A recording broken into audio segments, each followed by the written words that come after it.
I was discussing an alternative myth to the ceramic and fully automatic models of the universe. I'll call the dramatic myth.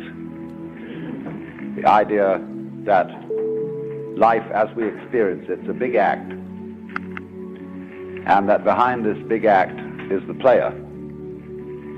And the player, or the self as it's called in Hindu philosophy, the Atman, is you. Only you are playing hide and seek, since that is the essential game that's going on. It's the game of games, the basis of all games, hide and seek. And so since you're playing hide and seek, you are deliberately, although you can't admit this, or won't admit it, you are deliberately forgetting who you really are, or what you really are,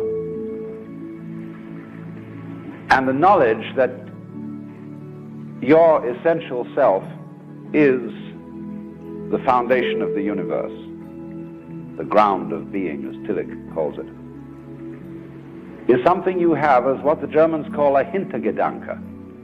A Hintergedanke is a thought way, way, way in the back of your mind, way back here somewhere. Something that you know deep down, but can't admit. So, in a way then, in order to bring this to the front, in order to know that that is the case, you have to be kitted out of your game. You see, the problem is this. We identify in our experience a differentiation between what we do and what happens to us. We have a certain number of actions that we define as voluntary. We feel in control of those. And then over against that, there is all those things that are involuntary. But the dividing line between these two is very arbitrary. Because, for example, when you move your hand, you feel that you decide whether to open it or to close it. But then ask yourself, how do you decide? When you decide to open your hand, do you first decide to decide? You don't, do you? You just decide, and how do you do that? And if you don't know how you do it, is it voluntary or involuntary? Let's consider breathing. You can feel that you breathe deliberately. You can control your breath. But when you don't think about it, it goes on. Is it voluntary or involuntary? And so we come to have a very arbitrary definition of self. That much of my activity which I feel I do. And that then doesn't include breathing most of the time. It doesn't include the heartbeats. It doesn't include the activity of the glands. It doesn't include digestion. It doesn't include how you shape your bones, circulate your blood. Do you or do you not do these things? Now, if you get with yourself and you find out that you are all of yourself, a very strange thing happens. You find that your body knows that you are one with the universe. In other words, that the so-called involuntary circulation of your blood is one continuous process with the stars shining. If you find out that it's you who circulates your blood, you will at the same moment find out that you are shining the sun. Because your physical organism is one continuous process with everything else that's going on. Just as the waves are continuous with the ocean, your body is continuous with the total energy system of the cosmos. And it's all you.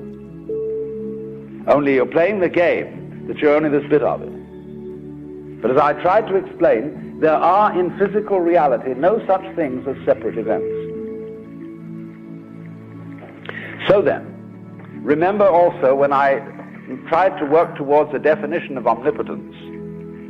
Omnipotence is not knowing how everything is done. It's just doing it. You don't have to translate it into language. Look, supposing when you got up in the morning, you had to switch your brain on. And you had to think and do as a deliberate process, waking up all the circuits that you need for active life during the day. Why, you'd never get done. Because you have to do all those things at once. How can a centipede control 100 legs at once? Because it doesn't think about it. And so in the same way, you are unconsciously performing all the various activities of your organism. Only unconsciously isn't a good word, because it sounds sort of dead. Superconsciously would be better. Give it a plus rather than a minus. Because what consciousness is simply a sort of specialized form of awareness. When you look around the room, you are conscious of as much as you can notice. And you see an enormous number of things which you don't notice. If, for example, I look at a girl here and somebody asks me later, what was she wearing? I may not know, although I've seen, because I didn't attend. But I was aware, you see. And perhaps if I could, under hypnosis, be asked this question, where I would get my conscious attention out of the way through being in the hypnotic state, I could recall what dress she was wearing. So then, just in the same way as you don't focus your attention on how you make your thyroid gland function, so in the same way you don't have any attention focused on how you shine the sun.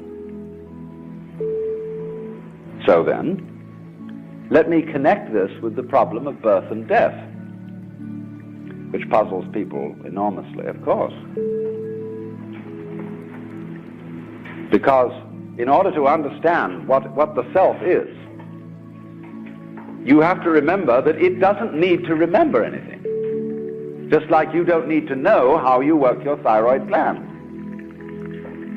So then, when you die, you're not going to have to put up with everlasting non-existence, because that's not an experience.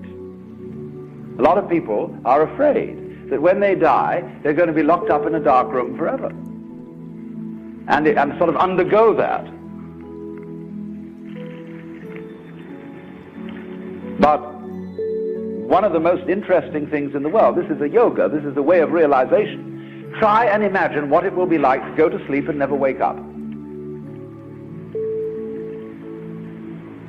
Think about that. Children think about it. It's one of the great wonders of life. What will it be like to go to sleep and never wake up? And if you think long enough about that, something will happen to you. You will find out, among other things, that it'll pose the next question to you. What was it like to wake up after having never gone to sleep? That was when you were born. You see, you can't have an experience of nothing. Nature abhors a vacuum. So after you're dead, the only thing that can happen is the same experience, or the same sort of experience as when you were born. In other words, we all know very well that after people die, other people are born. And they're all you. Only you can only experience it one at a time. Everybody is I. You all know you are you.